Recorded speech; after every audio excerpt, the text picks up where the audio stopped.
I'll call this meeting, Planning Commission of November 12th to order. First item is the approval of the agenda. We have a motion to approve. I make a motion to approve. All right. Second.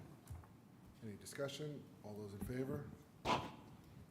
Next is the adoption of the minutes from the October 14th, 2024 meeting. Does anybody have any questions? If not, can we have a motion? I make a motion to approve. I'll second. All right, is there any discussion? No, all those in favor? Oops.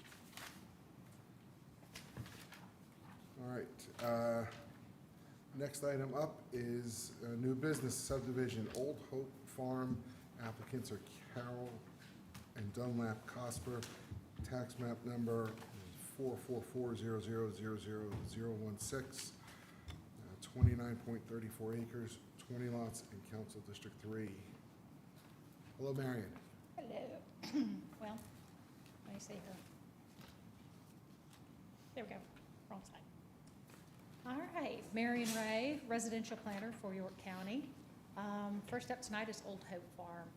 Property's at the corner of Terza and Highway 5, York Highway. It's a heavily wooded lot. It is bisected by a Duke power line, kind of north to south through there. It's kind of residual pieces of old farmland. They've had some old divisions out over the years.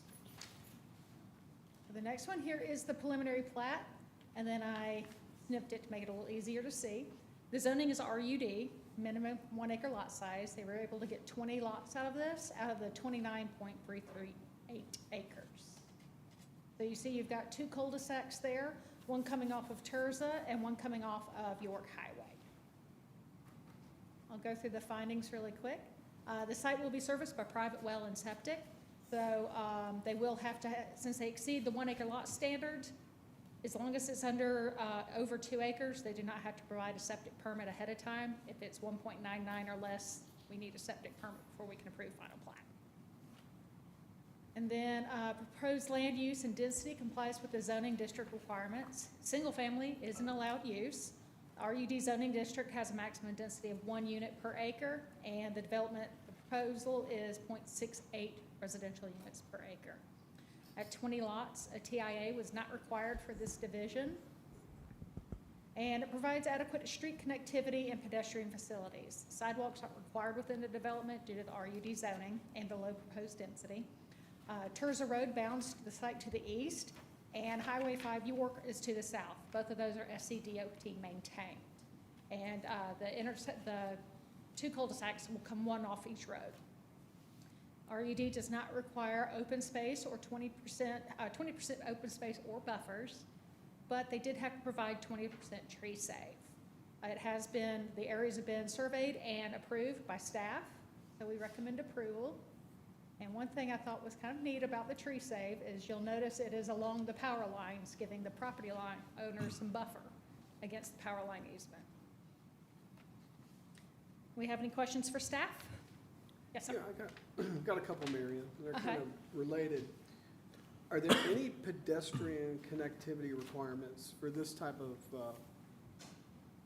subdivision development between the areas where the ends of the one end of the cul-de-sac off Terza into, are there any pedestrian connectivity available, or? It's not required by code. The density is too low for the neighborhood. It's less than 1 unit per acre. So it allows them to accept themselves from sidewalks. And I don't think there was anything in the area. Pedestrian. Yeah, you mean any anything to connect to. amenities or whatever? Yeah. Yeah. I just thought I'd ask a question. The other one is there a minimum length of connectivity between these 2 parcels, or these 2 parts of the parcels, or whatever, these 2, the cul-de-sac area?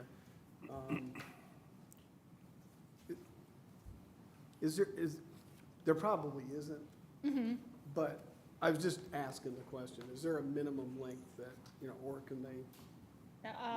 We don't have a requirement for that. The closest requirement we would have is a cul-de-sac cannot be more than 1,000 feet long from the intersection.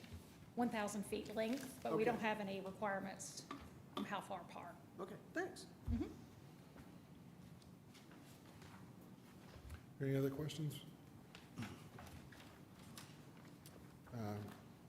If not, is there a motion? Make a motion to approve. I'll second. Is there any discussion? All those in favor? Unanimous. All right, I will be sitting this out. Our second and final preliminary plat tonight is for Legacy Point. This is the Concord Road properties that y'all have heard so much about with rezonings and everything else. We're at the final steps here. Their preliminary plat is here at the end of the Concord Road Peninsula.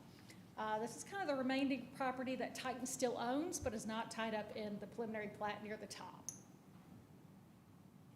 And I provided this one, y'all have the plat pages in your pamphlet. I did not want to try to get all 5 pages on here, it's a lot. So it's zoned RUD, it's conditional. They have a 5-acre minimum lot size. They are not able to further subdivide, and they had to provide tree save areas as part of the conditions.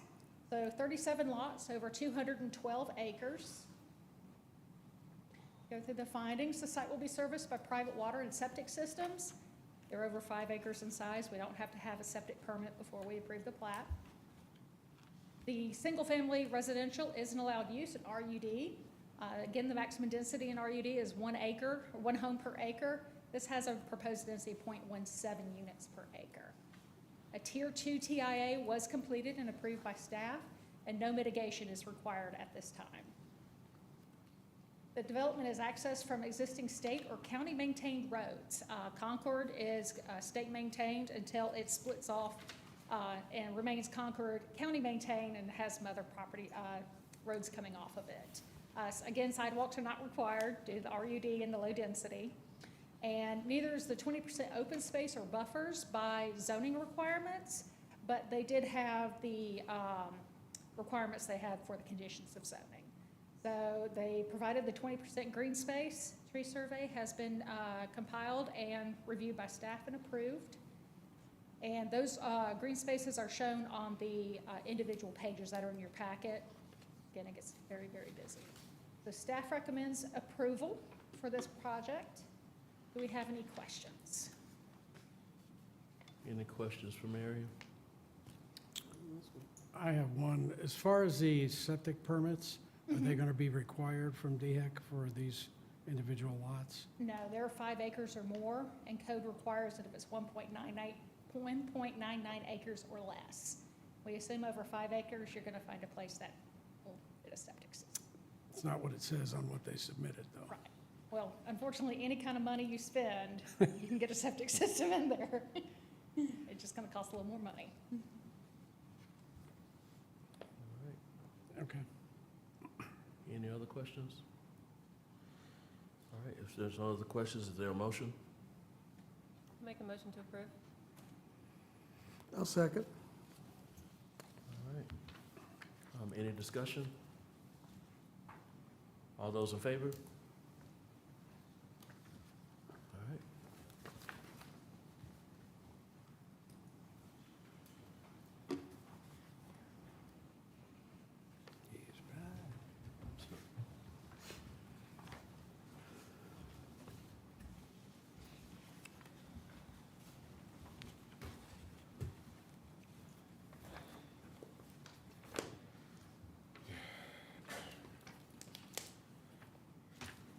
The next item up is rezoning 2452. Stevens Tom and Britt is the applicant.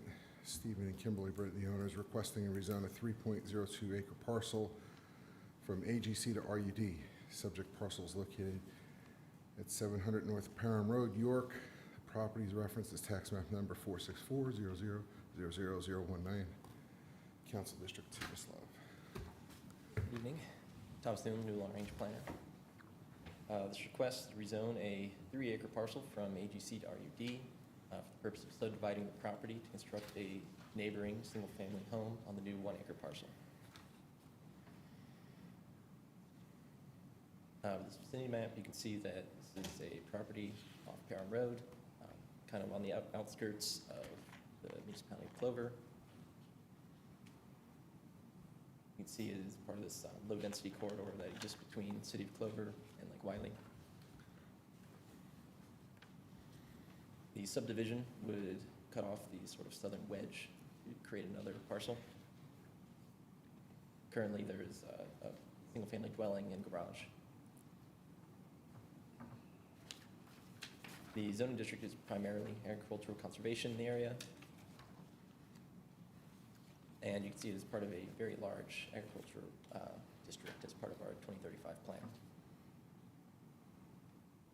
The subject property is designated with the agriculture feature land use as part of our comprehensive plan. This land use is predominantly farmlands and timberlands and very low-density residential development. Staff recommends denial of this request. It does not align with the future land use map and the comprehensive plan. All adjacent parcels are AGCs as part of that big central block, and most of those are larger than the minimum 5 acres characteristic of AGC, and this could be considered spot zoning. Any questions for staff? Quick question. So as I, where'd it go? Doesn't matter. As I understand it, this is non-conforming as it is now in AGC? Is that correct? Yes, this is only a 3-acre parcel, as it is. So the request is to build a second house, and as I understand it, in AGC, you can build 2 houses on one property. Would this property Qualify. would that be applicable for this one as well, even though it's less than 5 acres? No, you have to have 10 acres to be able to build 2 homes in So AGC. you have to have 10 acres to 10 build 2 acres. homes. Because the intention is to be able to, if it's ever required in the future, to Yes. subdivide the property, therefore they need to have 10 acres, so they couldn't Gotcha. get the second house here. They could do an ADU if they choose to, by Gotcha. right. Understood. Thank you.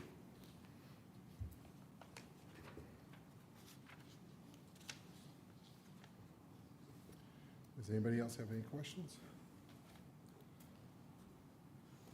Is there a motion?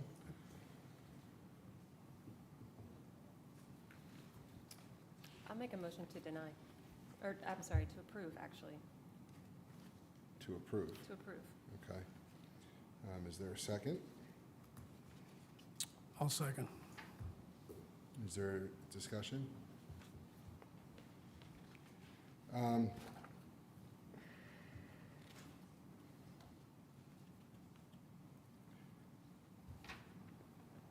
Personally, it's a challenge to balance the comp plan and rezonings with future land use plans and all that.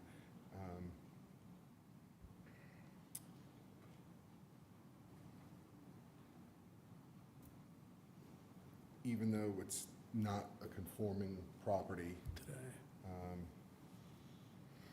I personally, I have to stick with the comp plan and the land use plan say, so, I wish there was another way we could do this, I'm sure staff would have thought of something by now, but, I think I just have to go with the comp plan, I'm sorry. Just to give you my thoughts on why I would like to approve, it's already non-conforming. The idea of AGC is to keep farmland. At this point, it's not farmland, and it's too small to ever be farmland. Those are really my driving factors here. And when you look at the larger map, while not contiguous to rural residential, it's certainly close. Just south of Highway 55. Yeah. And when you jump into Clover's district, Mhm. there are certainly smaller parcels. Yeah, 55 seems to be the dividing line because you've got quite a few smaller RUD lots just to the south. I see. But even north of 55 there, I Mhm. mean, it looks like we've got, I mean, it says it's agricultural, but from the size, they're obviously non-conforming.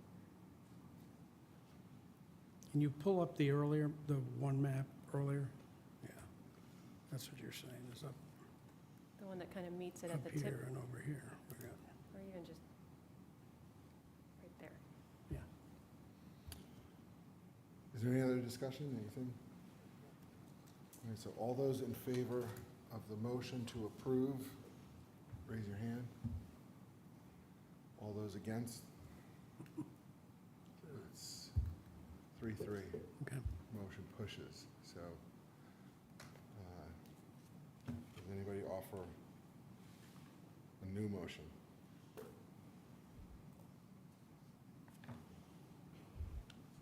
I'll offer, to go along with staff's recommendation to deny, as I explained earlier.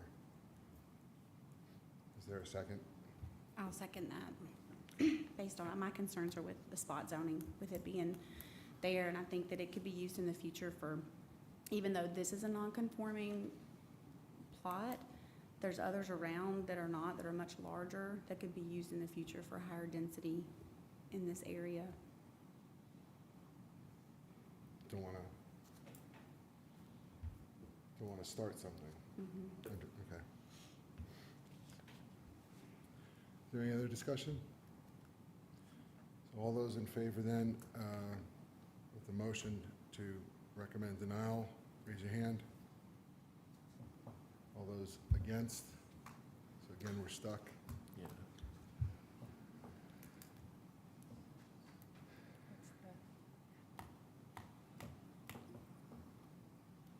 So you have two failed motions so far. I'm gonna pull up my notes and look, at least there used to be in the code, a default that if you attempt a rezoning and the motion doesn't pass in either way, then it's considered denied, but I'm gonna verify that if I can take a look at it. In the meantime, you guys can have additional discussion and see if you can come up with a motion to approve with conditions or a motion to deny and see what you can talk out and get someone on board either way.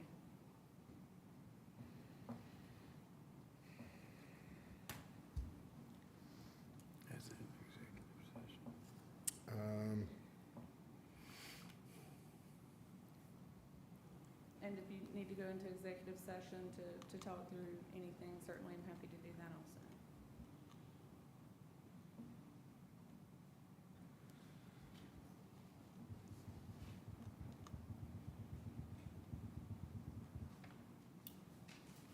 Does anybody else have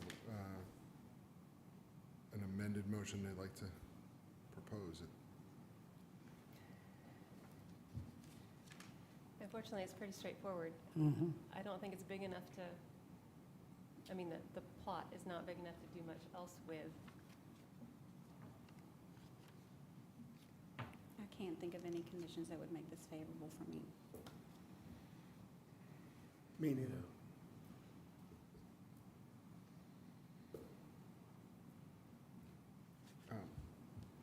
Do we need,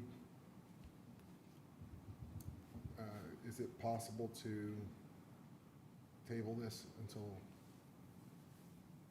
later in the meeting? Certainly. You can suspend the rules and move on to the other items and remove this one and hear it at the end. Do we have to make a motion for that? That would be preferable. Okay. I'd like to make a motion to table this to the end of the meeting, and then we can pick it back up. And I second that. Oh, okay. Any discussion? All those in favor? All right, so this is postponed till the end of the meeting. All right, next item is rezoning 24-53. Benjamin Howell is the applicant. PPC Properties, the owner, requesting to rezone a 0.997 acre parcel from UD to LL. The subject parcel is located at 184 Grayson Road, Rock Hill. The property is referenced as tax map number 54400000207, Council District 6. Mr. Huckabee. Yep, so this is a rezone from a single acre parcel from UD to LI for the purpose of constructing a new storage building without commercial standards being applied to it. You can tell this is a parcel that sits just above the municipality of Brock Hill along Grayson Road. It is in a largely residential and suburban area. However, it is along a road that is primarily industrial in character. You can see it has two buildings on it currently, a lot for work trucks, and its neighbors are pretty much exactly the same. So again, around we have the single-family residential zones, some associated general commercial, and then this street, which is primarily industrial. Currently zoned as urban development.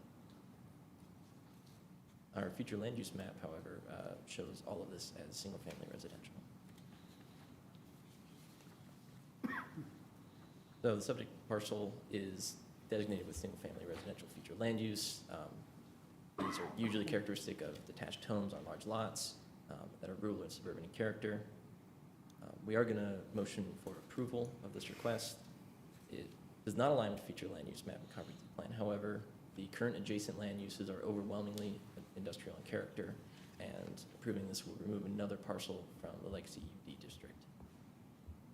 Any questions for staff? Does anybody have questions? I got a question. Yes. I know it's kind of off. I know that the parcel is surrounded by other parcels that's light industrial, but land use map got it, a recommendation for single family. Do you, why, I mean, this area probably will, I mean, these parcels will probably never transition to single family resident type use, so I'm just trying to figure out why is it planned to transition that way?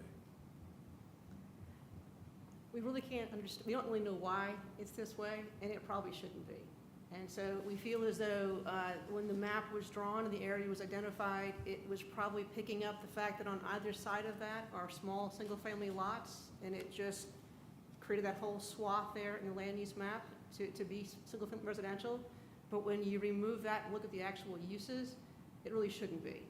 And so that's why we're recommending approval, because the map really doesn't reflect what that needs to be, what that should be. So I feel as though that's the reason why it is that color, is because it was just considered, when you're doing a large map, you're just picking up parcels, and it probably appeared that maybe those were more aligned with what's around the neighborhood. So I would say it's not the Yeah. correct I'm designation. very familiar with that area right there, and that is, Yeah, it's never I going to be. do not ever see it going to No. single-family residential Oh.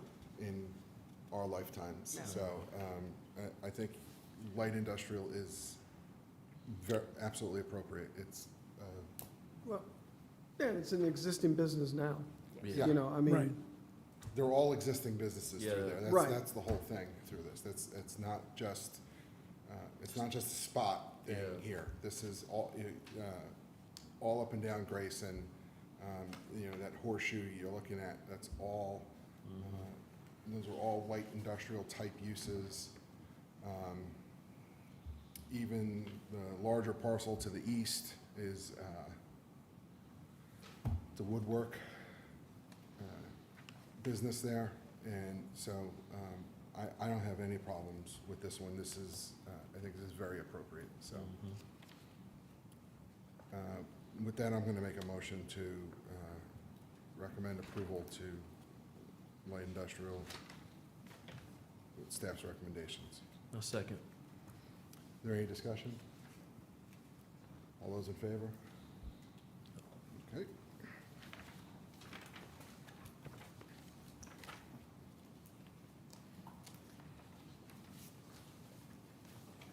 All right. I'll give you a moment.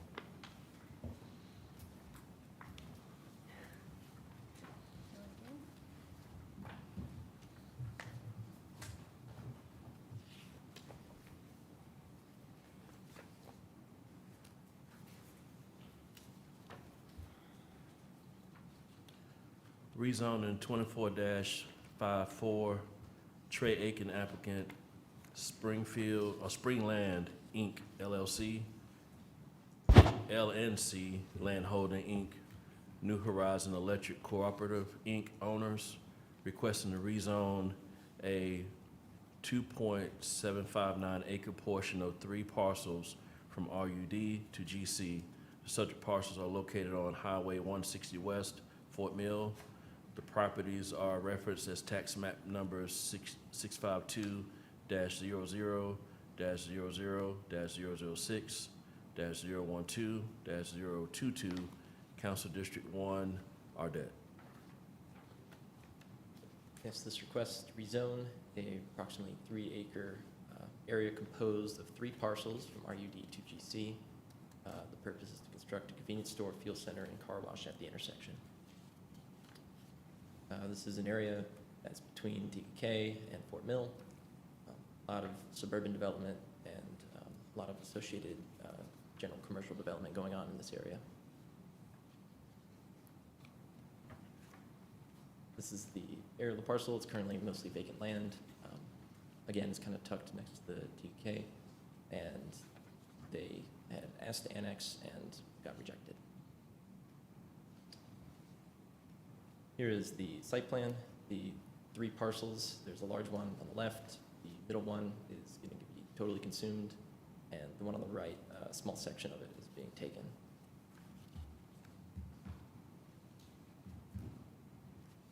Currently zoned for rural development, but you can see that this corridor is mostly general commercial, some institutional, and a lot of planned suburbs that they all supplement.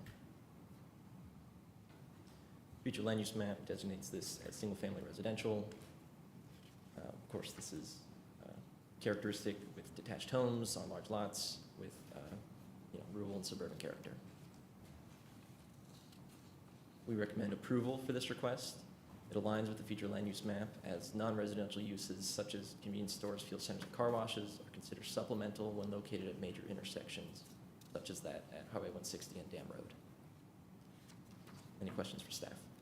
All right. Any questions for Thomas? All right. Is there a motion? I make a motion to approve with the condition that staff recommended for the property must be subdivided so that no more than one zoning district is applied to a parcel. I'll second. All right, so there's a motion and a second. Any discussion? All those in favor? All right, unanimous. We can get Matt to come back in.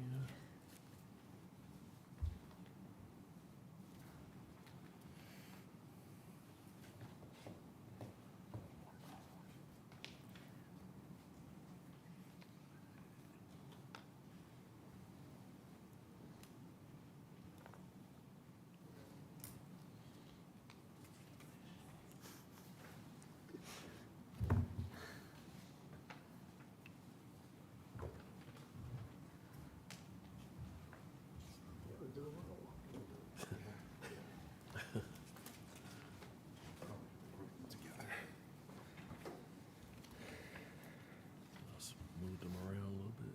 Okay. Yeah. Where are we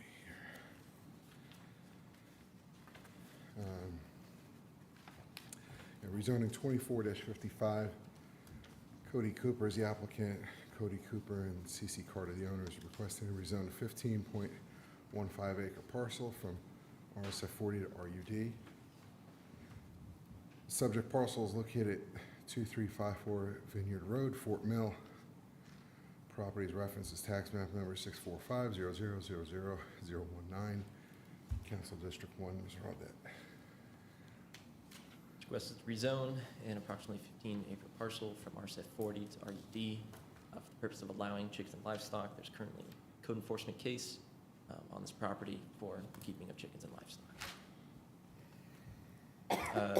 Parcel's in a particularly unique place, is kind of on the vestige of the county, only accessible through North Carolina, across the state boundary, kind of cut off from the rest of us with TUK's municipality.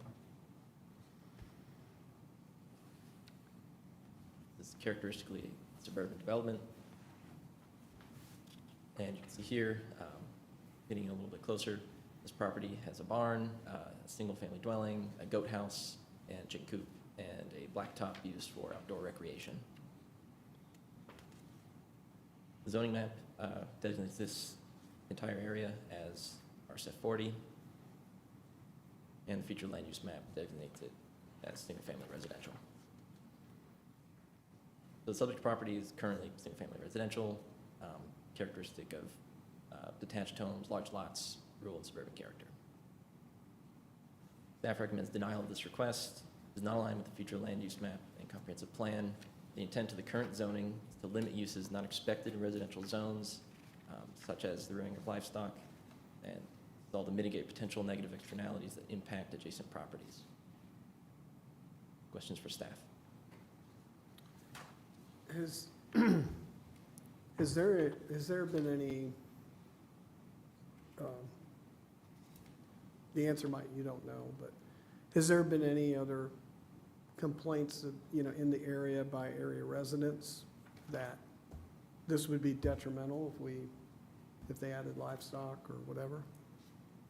Well, this was a code enforcement case, and we don't believe that it was I can't spotted hear you, by. Thomas. Oh, sorry. I'm I don't know how close I Sorry, need to get. This is a code enforcement case, so this was brought to us by a resident. We don't believe that because of where it is, we don't believe it was a drive-through by one of us spotting it. Yeah, doesn't look like there's anybody around that would, No. that this would bother. Yeah, And this property has been zoned RSF 40 since 1986. Yeah, There isn't any record of AGC or RUD or anything before that, right, or since. The previous owners, I believe, used it for equestrian recreation. So the barn has always been there. Okay. So the applicant had reason to believe that it could be used for farming based on previous uses That's correct. when they purchased it. Right. that's what it said in the letter.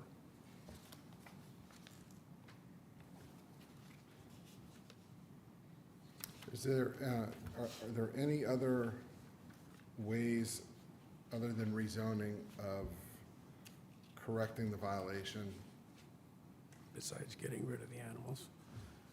besides getting rid of the, Correct, yes. So it's That's all you can- rezone or get rid of the animals? That's correct. Okay.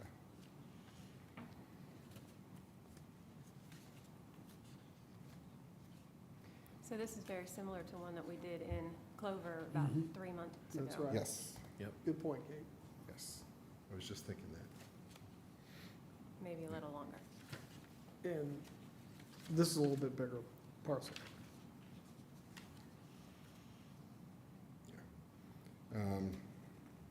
Just from the aerial, I mean, I can't really, can you give me an idea what's going on? Is it, those are pretty much large lots on the Mecklenburg side?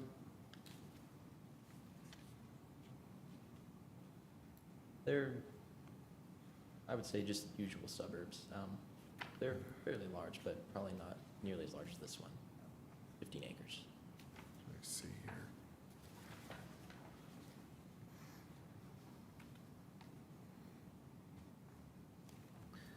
That begs a question, I guess.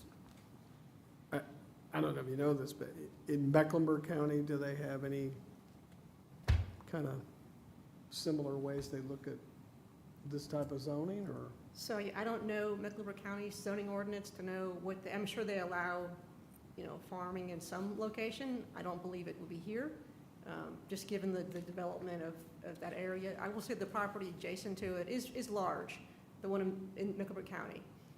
But I will also say the ones in TKK are not. So Mecklenburg County side, sure, that's a very large parcel.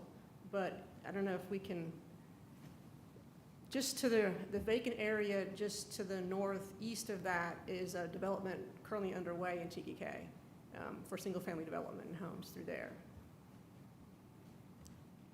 And this could become that type of development also, right, here, Yes. which would be more density in the area. If it was left, excuse me, RSF 40. Sure, a 40,000 square foot lot would be required, the minimum lot size. So they could subdivide and put more homes there, correct? There's no utilities there, and so therefore it's limited to that, which you could put there for utilities. So am I correct in understanding that they currently have goats and chickens, and the previous owner had horses? Also, yeah. But there is no other livestock, like cows and pigs? They do have Highland cows. Oh, Yeah, Oh, no, this is Highland cows as well, is the so I'm small- not too sure whether that was in the letter or it not. was, now that Yeah, you say so that, I'm sorry, they, it was. the previous owner, we can verify that they did have horses. There's been speculation that they also had maybe some chickens as well. Gotcha. This applicant here is looking to, currently does have the chickens and also has purchased a couple of miniature Highland Right, cows. the coopers. One passed away, Yeah, um, that was what was in the news a while ago, right? yes, That when- okay. correct. Is correct. that how this came about? I don't believe so. I think that was a coincidence. This was a combination, I had to look at the code enforcement case, history for this one. They were also doing some, I think they had a gym going on there. There was some, inviting folks in for training, that kind of thing, a gym training, and I think that was another one of the complaints it received. And so when they went to review the property, they found other things as well, including the livestock.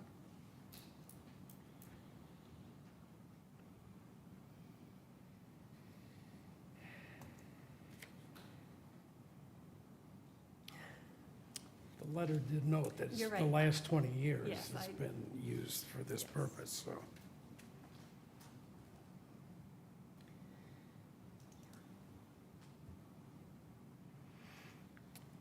All right, does anybody have any other questions?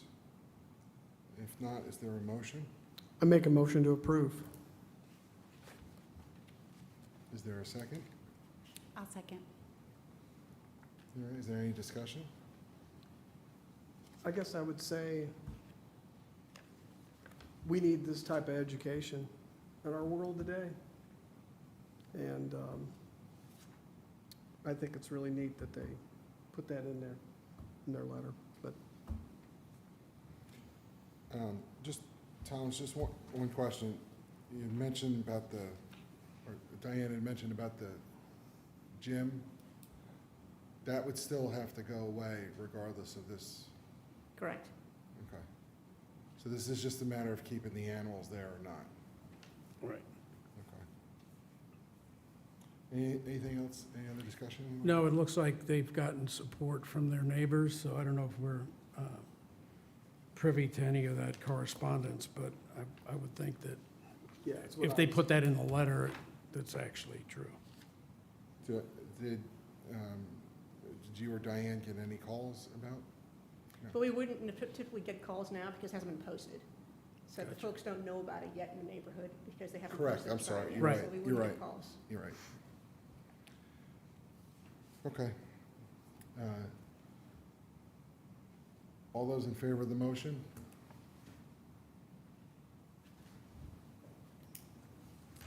All right, next item is rezoning 24-49. The York County Planning Commission has initiated the process to apply the AGC zoning district to 48 parcels or portions of parcels along the York County and Chester County border. See the staff report for the parcel numbers which are all within District 5. Good evening, everybody. Good to see you.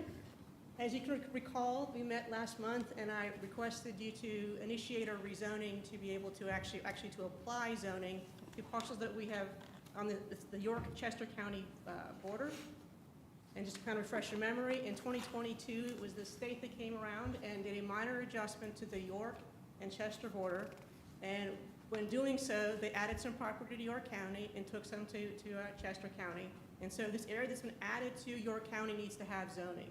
And so this new land area needs to have zoning applied to it. This is going to apply to approximately, or to 48 parcels or portions of parcels. Some of them you can see are just a small part of one, and some are actually the entire parcel. This is located between Burris Road South and the Norfolk Southern Railroad along the border of the Chester York County. As you can see that area there, we're looking at that part of the county.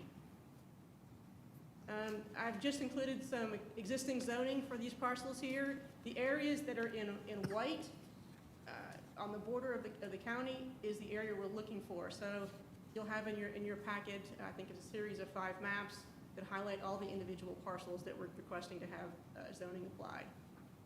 We're recommending approval of this one for AGC zoning. Any questions for staff?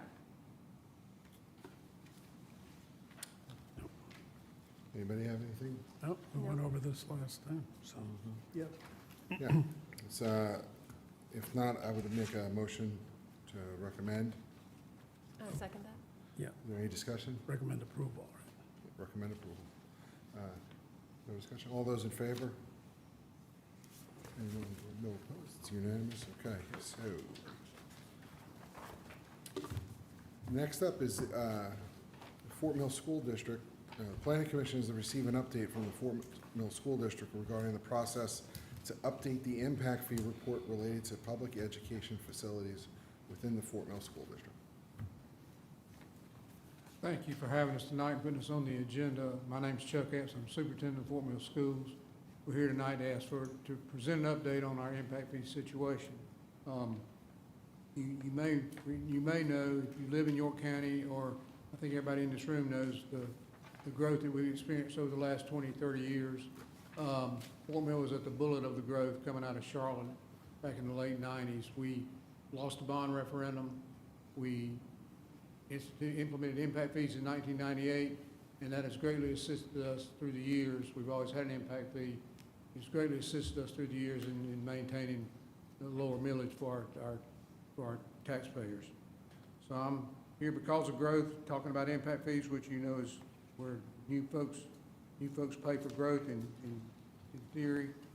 Leanne, you got to click It should be there, yep.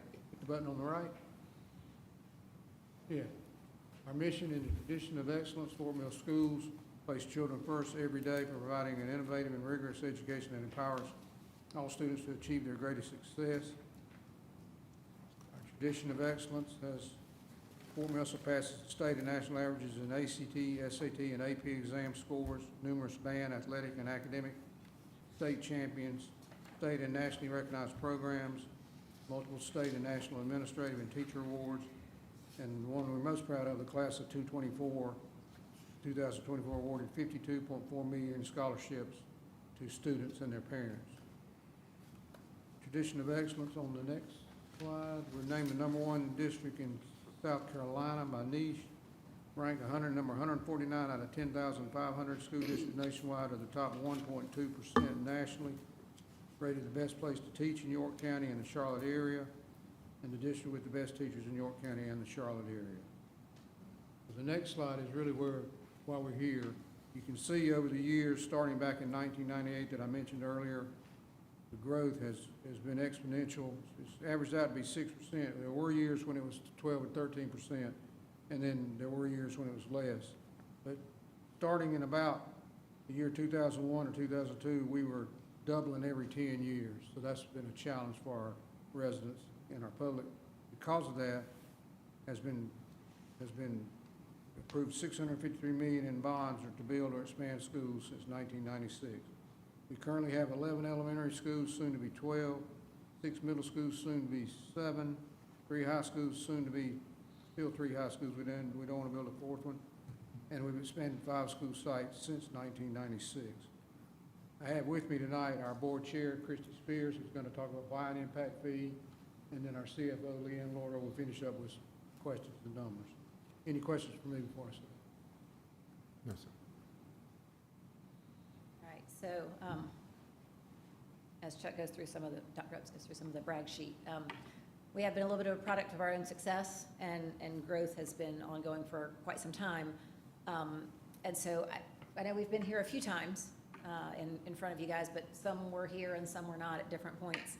As he mentioned, you know, an impact fee is a tool that's been used by government for a long time to allow new growth to pay for new infrastructure, but not necessarily for schools for the most part. So, you know, the fees are collected at the point of permitting, to pay for the new infrastructure.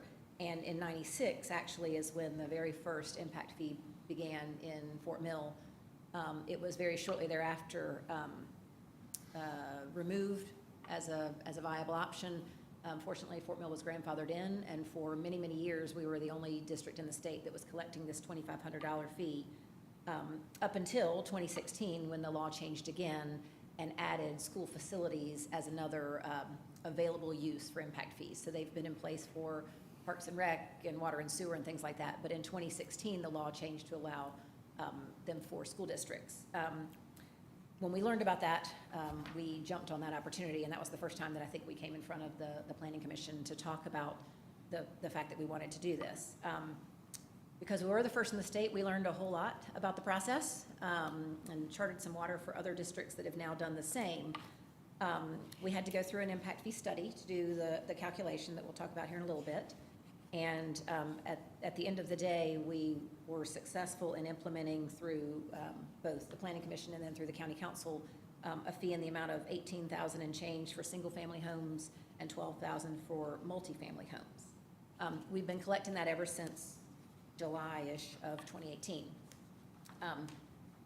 Having been the first in the state, we learned that there were some challenges with the way we had planned on using the funds because it can only be used for actual construction, not to pay debt services on things that have been built. And so we worked through that process.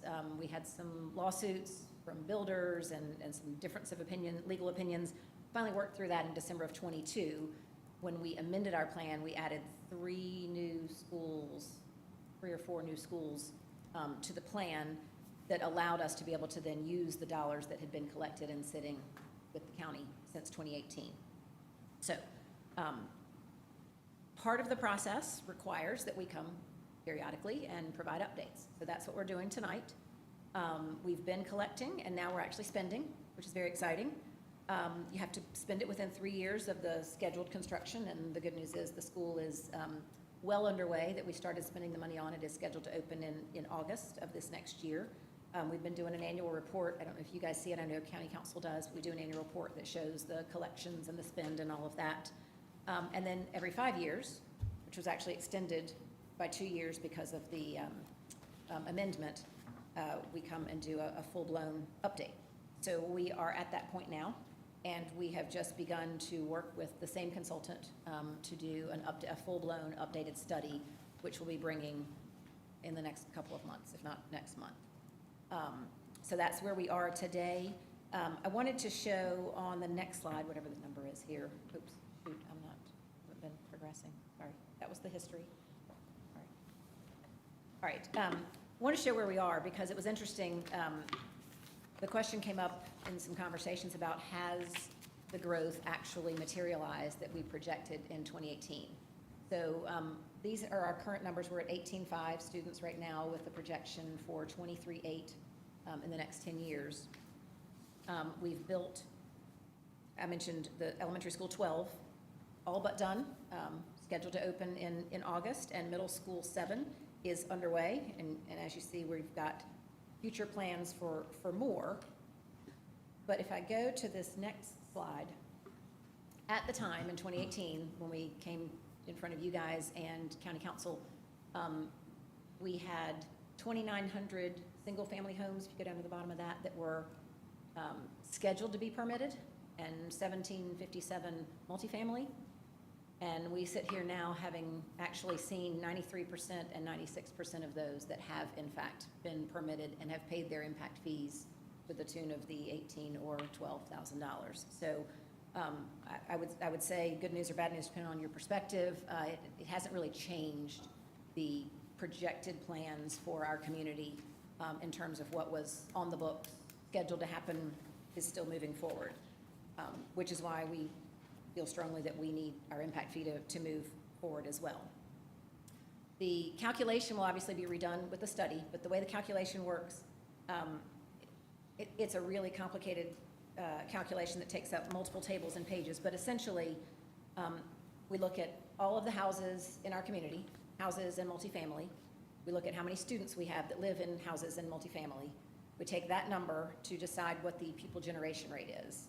And I'll go on the next slide, but we are essentially, I'm not used to doing this, we are essentially, in our last study, we'll see what the numbers provide now, about 0.5 kids per house and about a third of a kid per multifamily. So whether it's an apartment or a townhome, roughly one third and one half. So you take how much a new construction brings to the district, and then you take the cost, both the land cost and the building cost to create X number of seats. And that's all divided out, which is what gets to that's how the 18 and the 12,000 came to be, where the cost for a seat at an elementary school level multiplied by either 0.5 or 0.3 comes out to be 7,000 and 5,000, and a middle school and a high school, and you add all those up. And that is where the numbers came from. And Ms. Lordo can talk about the numbers a little bit more, but we are very interested to see, because things have continued, and even in spite of the fact that over the last 6-7 years, we had COVID, we had a slowdown, but it picked back up, and our data would tell us that we are still on a path to add a number of additional students, and we would like the opportunity to continue impact fees that will offset some of those tax costs. Dr. Epps talked about $653 million worth of bond referendums, and we've been able to do less of that because of the dollars that we've collected through impact fees. So I'll turn it over to Leanne to talk more about the numbers. Good evening. I'm Leanne Lordo. I'm Associate Superintendent CFO for the district. I'm the bean counter number crunching person, and I love that. So this is right up my alley, having the opportunity to share some of our data with you as far as collections. As we mentioned, the current impact fee of $18,158 and $12,020 for multifamily has been in effect since July of 2018. Since this has been enacted at that level, I sent this presentation to the York County Planning Group a week ago, and the number was $69,419,076 of collections. Last week, we had, on November 5th, this just shows you it can be very volatile. We will have a couple days of no permits issued, and then we will have a huge day for a couple days, and then we will have a couple days or the remainder of that week with no permitting. But last week, on November 5th, we had 12 homes permitted. That was 217,000 in collections. The next day, we had 36 apartments permitted in our Elizabeth neighborhood, which is near our Riverview Elementary School. That was collections of $432,000. And then 2 days later, we had 3 more homes of $54,000. So the amount collected as of the close of business yesterday was $70,121,166. So we've now gone over $70 million in collections. Just to give you an idea, the monthly average, I share with our school board every month how we're tracking against our monthly average for that calendar year. Our monthly average in this year, in 2024, is $712,177. So you can see that already for November, we are almost hitting the average, and today's November 12th. So we'll see what happens the rest of this month. But in 2024, in 7 of our 10 months that we've gone through October, we have had over 500,000 per month. So I share that to say we are definitely seeing the trend upward now. As you would expect, July was a very low collection month. We didn't see a lot of activity, but once we've hit the fall, we're seeing it ramping back up. Last January was the highest month we've had since 2020, since COVID, and we collected $1.6 million in 1 month in January of 2024. So we are seeing the trend continuing to go upward with that. We get this question a lot. What can we use impact fees for, especially as we go through the spring when our school board is working with our annual operating budget. And we remind our community we cannot use impact fees for any operational cost. We cannot pay teachers with impact fees, We cannot pay light bills, any utility cost. We can only use impact fees for capital construction, and it can only be capital that is in the impact fee study plan that has been approved by you and by York County Council. So it can only be used for land purchases, new facilities, or improvements at current facilities if it's in our plan, furniture and fixtures that are part of that new construction when we open a new school, and then any excess capacity, which that comes into play with what we're looking at over the next 5 to 7 years with high school capacity. As Dr. X mentioned, our plan is not to have a 4th high school in Fort Mill, but we will need to add some additional seat capacity at 1 or more of our current 3 high schools. I am really happy to share this. These are current pictures of our, we called it elementary school number 12 for so long, but it's now been named, it's Flint Hill Elementary School. It's off of the Gold Hill Road extension.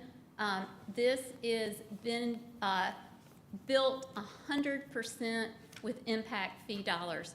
We call it the Cash Elementary School for our community, but 100% of impact fees are funding the full cost of this school, and it will open next August, in August of 2025.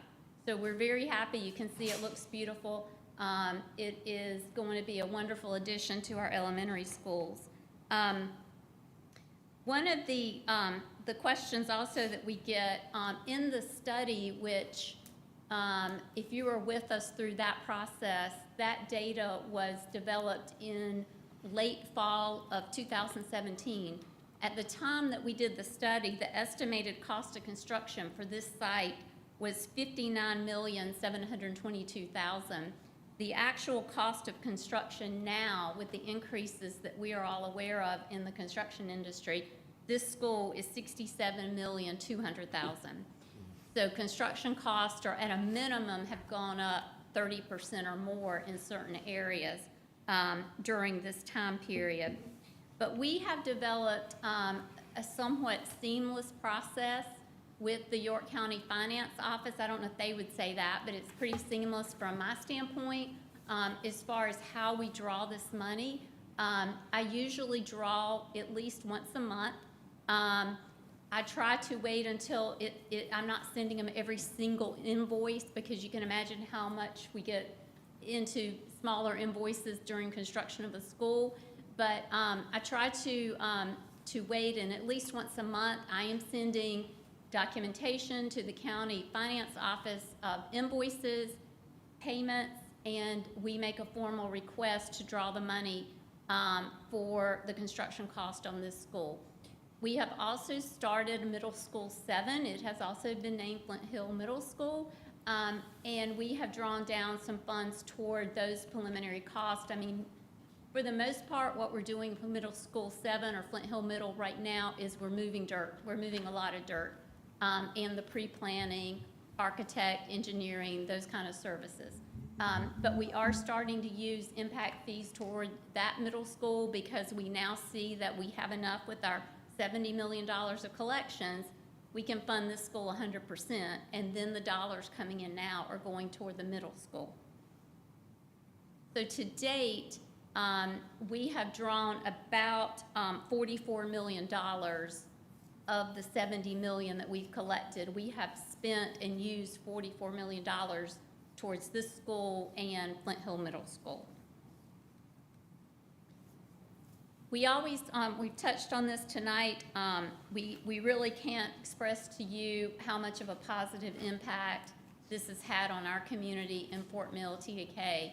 By decreasing the burden on our current tax base, it's improved our commercial business climate, because you know with Act 388, we're all afforded the benefit of not paying school operating millage on our homes.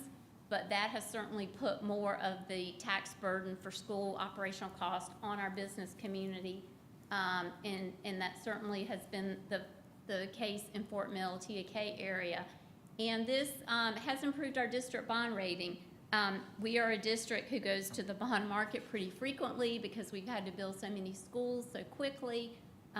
We have bonded debt out there, and this certainly helps. It's very favorable when I have these ratings calls with Standard & Poor's and Moody's in New York and talk about things that we're doing here and how we're addressing this excessive growth. This is very favorable on our bond rating, which ultimately then reduces the interest rates that we have to pay on bonds, which helps our taxpayers. We like to share this. We shared this a good bit during our most recent 2024 bond referendum, which was held in March. But this is a history of our debt millage going back to 2017. We had a bond referendum in 2018. At that time, we thought that potentially the high of our debt millage could reach 129 mils. We're very happy that we never had to get to that level. And you can see since then, we have decreased our millage. We're just very mindful of our fiscal responsibility to our taxpayers. And all of our taxpayers, I mentioned, only our residents do not pay school operating millage, but they do pay debt millage, and we are an area that we're heavy residential, so we're very mindful of our millages. We never had to get to that high of 129 mils. We have not been able to use the new impact fee towards reducing this, but we have reduced it in other ways. We've been able to reduce it because of the growth and increase in assessed value. We take every opportunity to refinance any of our bond payments that we can for lower interest rates.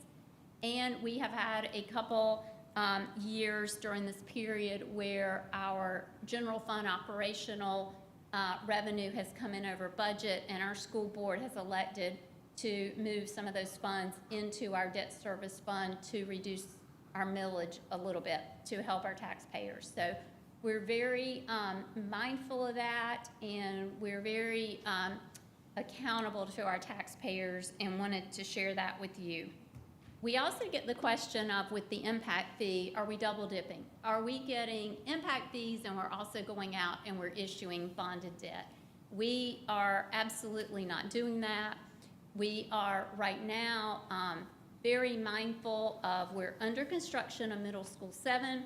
Middle School 7 was also in our 2024 bond referendum, but we only issue our debt in small increments as we need it, and we're also offsetting it with impact fee collections. So we'll never go out and issue any debt that we will have impact fees to use towards the construction.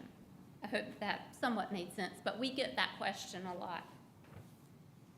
So I want to close just by saying we certainly appreciate the support that you all gave us before. We are in the process, as Ms. Spears mentioned, with Tischler Bice. We have contracted with them for the new impact fee study. We have sent them all of our data. They have started working on our report. I have received some of the projected analysis. I am in the process of reviewing that with a plan to review that with our school board at their next meeting. And then we would like to, hopefully we will be ready, come to your December meeting with our new report and share the results of this study and what the new numbers are showing based on current construction cost, our current enrollment, current permitting that is planned for the neighborhoods in our community. So that is our plan at this point, and we are glad to answer any more questions we can this evening, but I hope this has been helpful just to give you an idea of what we've done with what you allowed us before and what our hope is and kind of where we are currently with projections and enrollment. And we're glad to answer any questions. Yeah. I got a couple, three. I think I heard you say that senior living like 55 and over, like Carolina Orchards, because I live right next to Carolina Correct. Orchards. They're exempt, They're exempt. absolutely. Okay.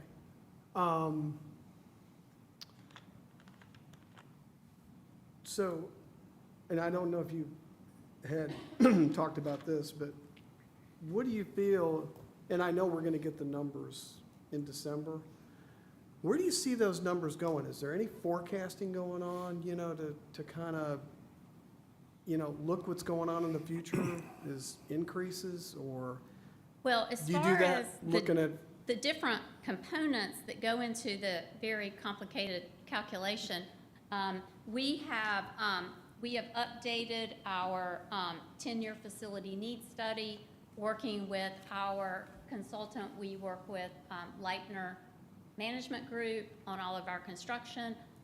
So we will have the most updated construction numbers, which also we used in our 2024 bond referendum for the new schools that we are proposing to put in the new study.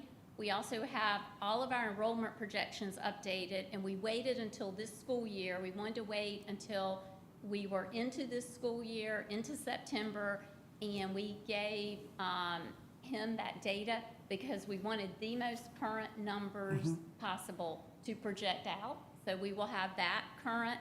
And then we have obtained all of the most recent permitting numbers with Town of Fort Mill, City of TK, and York County for neighborhoods that are in the works and permitting that we can expect going forward. Does that kind of help you with Yeah. what we're using? And Yeah, I mean- I would Yeah. add to that, so when I was talking about the calculation, it's made up of a couple things. One is the cost of building, which we know has gone up. right, But it's also based on the proportionate share, right? And how much a new home contributes in total to the community. And that's, I think that is a number that is a little harder to predict. I think when we did it before, we realized that we have more students per apartment than the national average. So I think Tischler Bice said it's usually about a quarter, and we were at about a third, so we were higher. My gut would tell me that that has not come down. We've seen more apartments be developed in the Fort Mill community, and just based on the busloads of kids that get on there, I think we're gonna see that those numbers of the per household part will go up, but it's still a proportionate share to new residents compared to existing residents. And as the community grows, I don't know what the pupil generation numbers will end up looking like. looking at South Carolina DOT, because these roads around here. Yes. My wife's lived down here in Fort Mill 40 years. I've lived close to that, but I was up in the Charlotte area. But anyways, she's seen the growth more.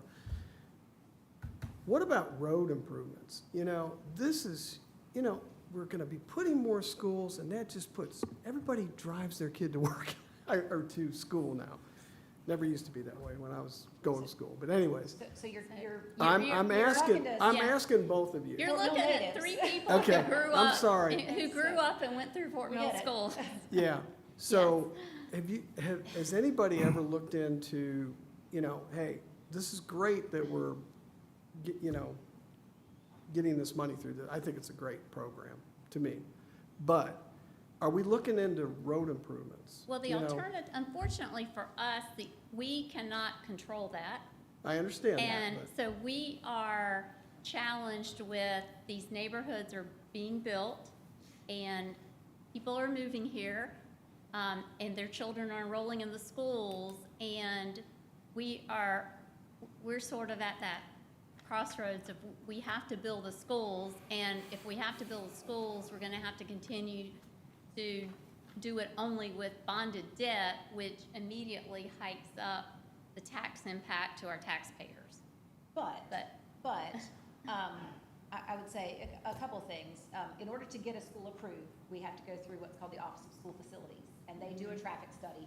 So before we can pick a location to build a school, you know, we can, before we even purchase the land, we have to get approval that that would be a suitable location. Right. And they do a traffic study for that. The other thing is, we are very fortunate that Pennies for Progress has done some amazing things with things on the horizon as well in our community because of the growth, I suspect. And so, like the location that showed up The on the new screen location. earlier is right beside where a road is being widened, the 21, you know, all the way to Carowinds. And so, it's unfortunately, it's a lagging situation sometimes, It is. but it's coming. I mean, the road improvements seem to be coming. I know, and I know it's not all your Yeah. issue, it's the builders too. But I think future collaboration between the schools and development, you know, I think we all need to talk to each other, to tell you the truth, It- be it is- honest with you. I agree. It is Yeah. interesting, though. I don't know the last time we saw a new plat come into the community. So those numbers that we talked about of 2,700 homes and 700 apartments, those have been on the books since 2018, with future ones still on the books. I've forgotten how many we've gotten. We looked, we were looking at our projections the other day, 6,000 more homes, but already platted. I don't think we've seen a new plat come about in years. It's just like we're running out of land to put schools on, we're running out of land to put large developments on. So That's I right. don't know that 10 years from now, we will Right, continue to see. you're gonna be at that, I mean, at some right. point, kind of run out of space. Yeah. but- Good point. Yeah. Thank you. Where's your capacity at? You said you're building your 12th elementary school? So what's capacity look like in those other elementary schools? Well, currently, we have 4 schools frozen, Okay. 3 elementaries and 1 middle. I think I got that right. 3 elementaries and 1 middle. So those students, any new families moving into those school attendance zones are being assigned to another school right now. So those schools are at 100% capacity. With elementary 12, we will be able to obviously spread that out some. And we would not need elementary 13 until around 2029, 29, I think. It takes us back to Yeah. about the 70% Yeah, mark. Across the Once board? across the elementary's board. built, as well as once the middle. The average. On average, yeah. Yeah. So it gives us some breathing room for a little while, but with the other 6,000 homes, that's why we were just looking at it recently with attendance lines, with the other homes that are scheduled, within the next 5 years or so, we'll be back to where we are now. Thank you. Had a question. Lucky you, you're the first school district coming back up for a second shot We at did the first, impact yeah, we fees. did the first again. Yeah, so congratulations to you for that. But I mean, one of the things that we talked about when we knew you were coming was looking at not only looking in more detail at what Tischler had projected in terms of enrollment. We now know there was an update on the cost, which we assumed there would be. But it'd be interesting, now that you have a benchmark, you know, were their enrollment numbers accurate? Were they close? Were they as close as the numbers for the new builds? Because that would tell you whether or not that 0.5 number, they were close. they were close? But remember, during this period, we've also gone through this once-in-a-lifetime Yes, COVID pandemic experience. sure, And so that had an impact in the years 2020, 2021, with student enrollment.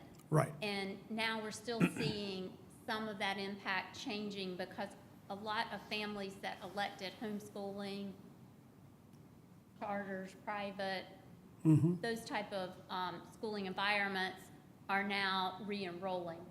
So Okay. it's really hard to go back now, I think, because of COVID and say, well, this happened or this didn't happen.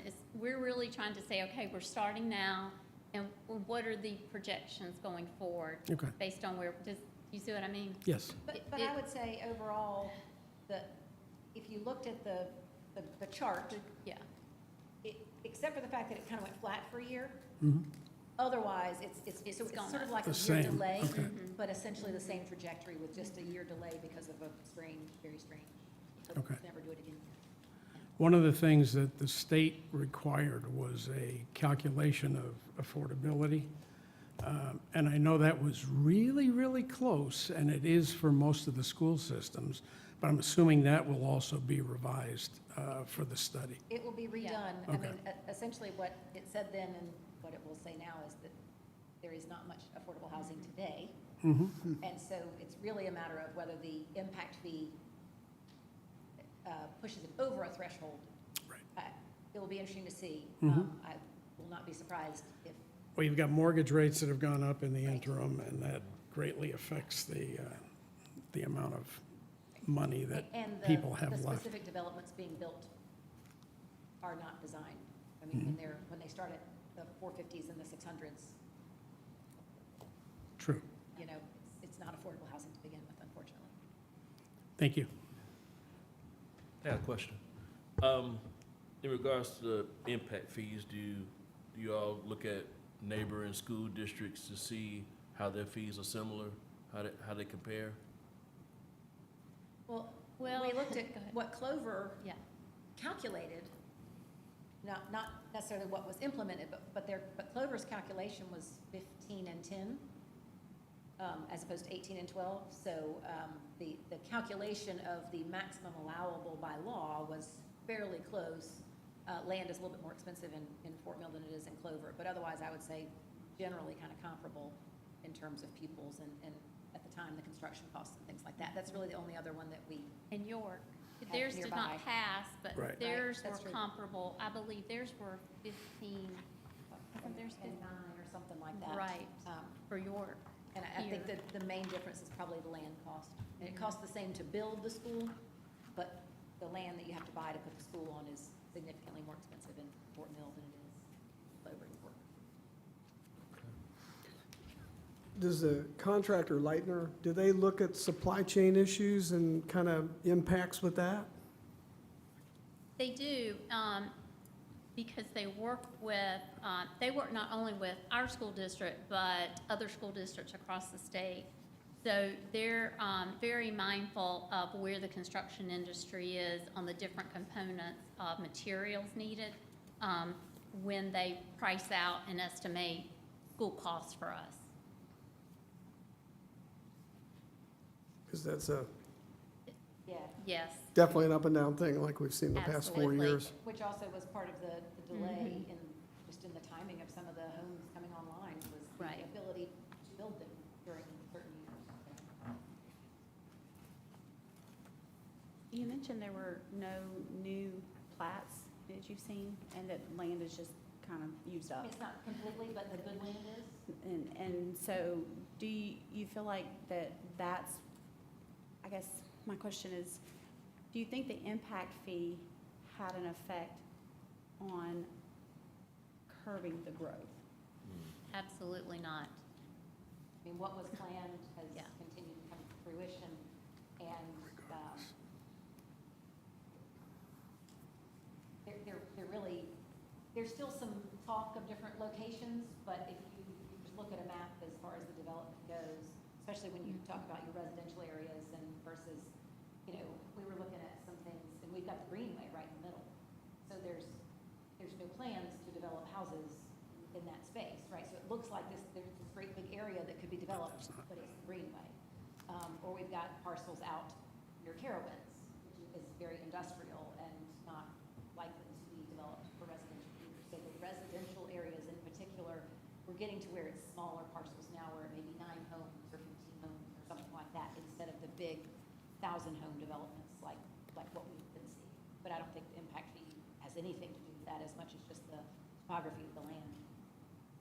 So over the next 5 years, let's say we get approved for the next 5 years with impact fees, do you think that with the development, you know, the land not being available for development, that you will need impact fees or have any supply for impact fees in the future? You know, that'll be interesting because you have to have the demand, right? It's part of the calculation. The demand need has to be there along with the cost of building the schools. I mean, there are some places where farmers may finally decide to consolidate some land and new developments will come in once these are completed that are on the books. But it is entirely possible that the calculation would be dramatically different 10 years from now, depending on the proportionate share of new development to the current. Thank you.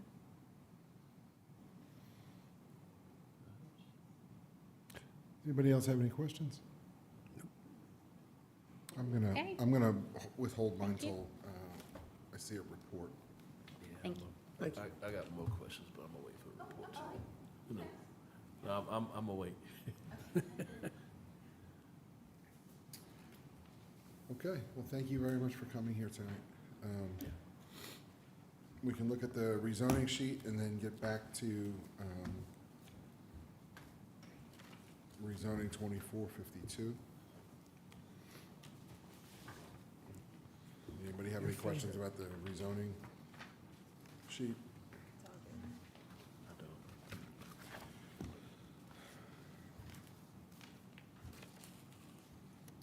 All right.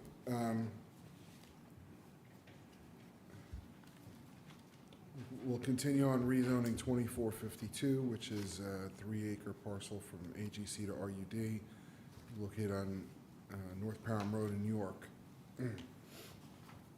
So we've had 2 votes, 1 for, 1 against, and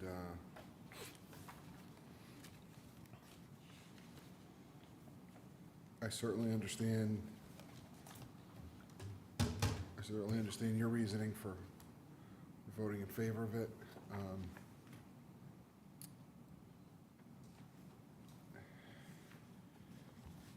While I understand it is not a conforming parcel, I don't think rezoning to subdivide is the answer in this case.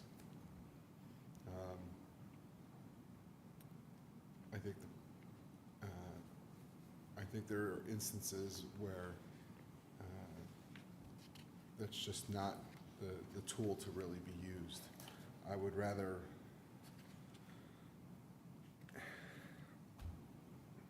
I'd like to see it as conform as much as I could, but I don't think rezoning is the answer for this case.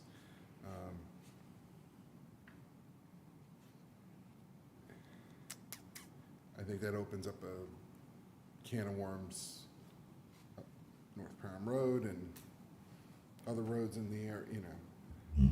Then talking throughout District 2 and Clover, and you get into Western York County, and so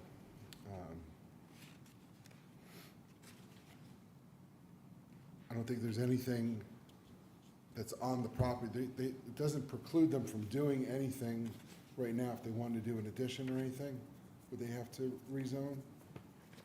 So they could stay AGC and just, okay. Yeah. I And think you there's a, mentioned, I'm sorry, go ahead. yeah, I just, you know, the zoning map, it's a very definitive line. 55 is a very definitive line between north and south. There are 2 different types of areas there. If you go to the land use plan, you can see that, you know, there are 2 very different types of areas there. And, you know, maybe in the future, I don't know, in 20, what would it be, 2032? No, the next update is 5 years. It'd be 2027? 2028. 2028. So maybe on that update, they can update the land use plan at that time.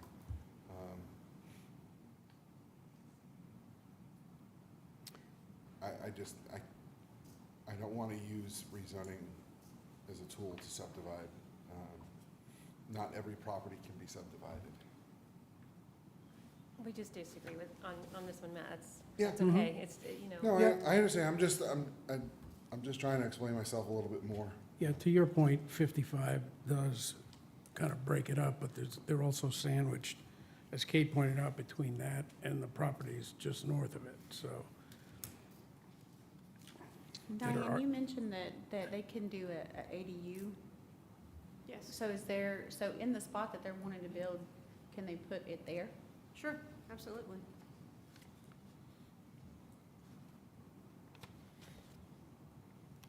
So there's an alternative with that.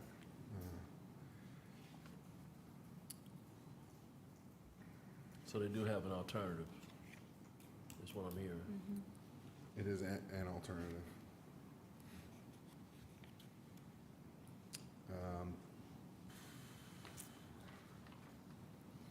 me, it just comes down to that's already non-conforming.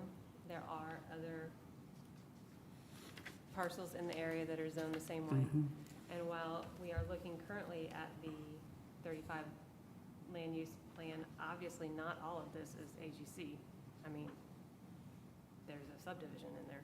So usually, no, I'm not one for spot zoning, but just the way I'm looking at this map this time, it doesn't necessarily seem spot-ish to me, particularly, again, because it's already non-conforming. If it were 5 acres, I would not be voting for this. But Good point. because it is small and you're not losing AGC land, you're not using usable farmland, essentially, that could be kind of what I think of is why we have AGC, to protect, you know, the agriculture and the timberland. Again, this time, that's why it just struck me as acceptable.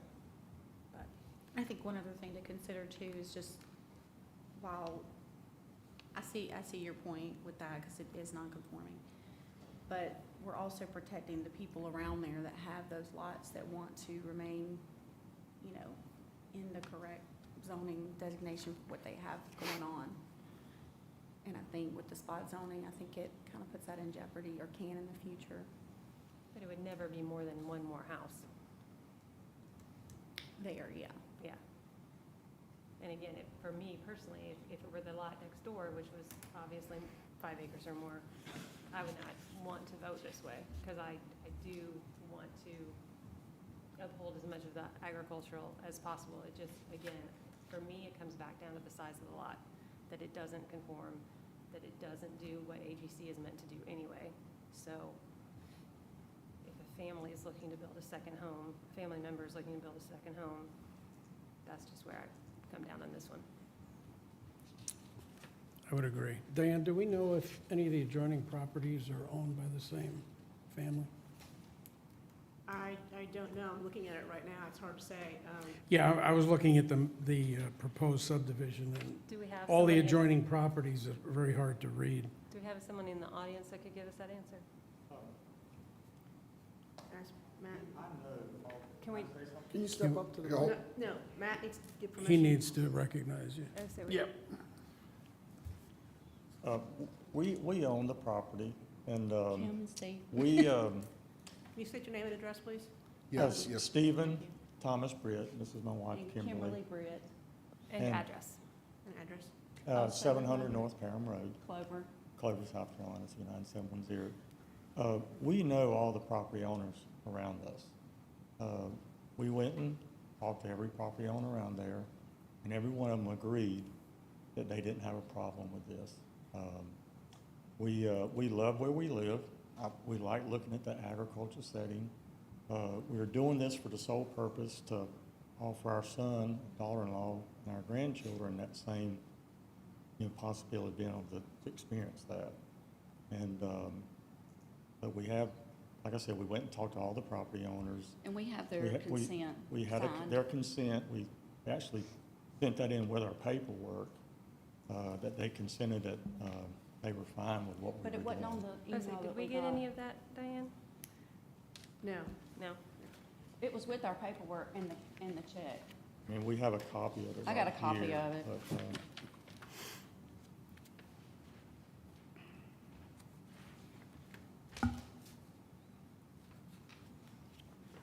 And we're not doing this for personal gain. Like I said, we are just trying to offer them a place to build and to be in the same rural setting that we are in. So, And we did call our councilwoman just to let her know what we were doing tonight. and she is against high-dense areas and stuff like that, but she said she did not have a problem with this. I couldn't hear the last part of that. She said she did not have a problem with what we were wanting to do. Okay. Okay. What was the area to where you got consent? Was it along Perham Road or? Okay, so, It's like actually, yeah, pretty much, behind us, all around us, in front of us, are owned by the Jacksons and the Killians, and then the Curtins own the big farm down the road from us. And they actually have 2 RUD properties right there. I can actually see the driveways back from my mailbox. You know, from my mailbox, I can actually see the mailboxes, their RUD properties right there. But yeah, kind of, probably about halfway, pretty much all the way down the road right there. They own most of that land right there. It's a lot of family-owned land, Yeah, and it's we're a just lot of wanting to family-owned land. include We our family. actually, we bought the property from the Jacksons that own that land right around us right there. Have you inquired about purchasing some of the land behind you? Sir, Have you inquired about purchasing some of the land behind you? We would like to, but. we would like to, but we know Dan Killian, and he owns that land, and he's owned that land for a good while, so, I mean, Maybe one day, Yeah, maybe he'll sell one us day, some. We but, would love to buy some more land. but he did give our blessing on that. I mean, he owns a big parcel of land back there behind us, so.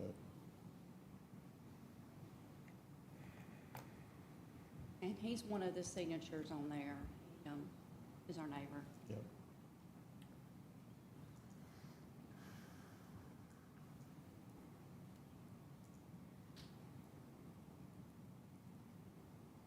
So thank you for your consideration. Does anybody else have any questions for anybody? No, thank you. Thank you.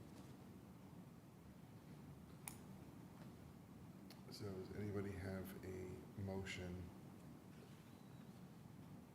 And Mr. Chair, at this time, I mean, you've had 2 motions. We've had 2 motions, one for, one against. It would have to be different than, Unless you're gonna have a motion to reconsider from a prevailing vote.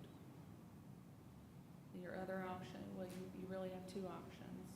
So I did pull up the information that I brought with me. You obviously have an option to have a motion to defer, and hope you have 7 folks here next month. And then the historic practice has been that if you're dealing with a rezoning specifically, so this would not be applicable to any other matter that would come before you.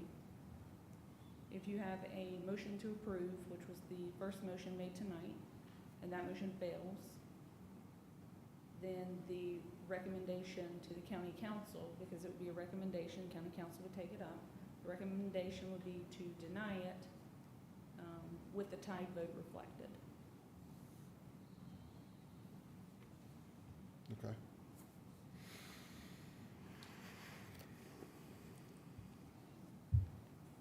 Or we could make a motion to reconsider the previous, Yes. one of the previous motions, correct? Yes. Or we can make a motion to defer.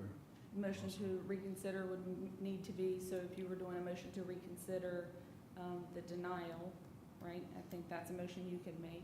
A motion to reconsider your motion to approve could come from, I think it was the 3 folks on this side who voted against that. Diane, doesn't this have a 30-day window? It does. If you have 30 days to make a If we decision, defer. and then it would go to council. And I was reading with that too. I think within 30 days, it goes as an approval. If there's no report, it goes as a recommendation for approval. Yeah. So if they didn't have a vote today, would they have to be able to reconvene within 30 days to, if they were to defer it? They would need to reconvene within 30 days. The next meeting within 30 days?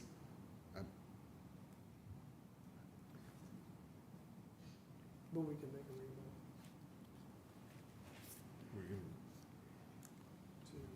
hold on, let's see. 1, 2, 3. I count 20, roughly 27 days? Yeah. I would make a motion to defer this to the December meeting. I second. Is there any discussion? All those in favor of the deferral? Okay. managed to defer till December. No other items on the agenda. Is there a motion to adjourn?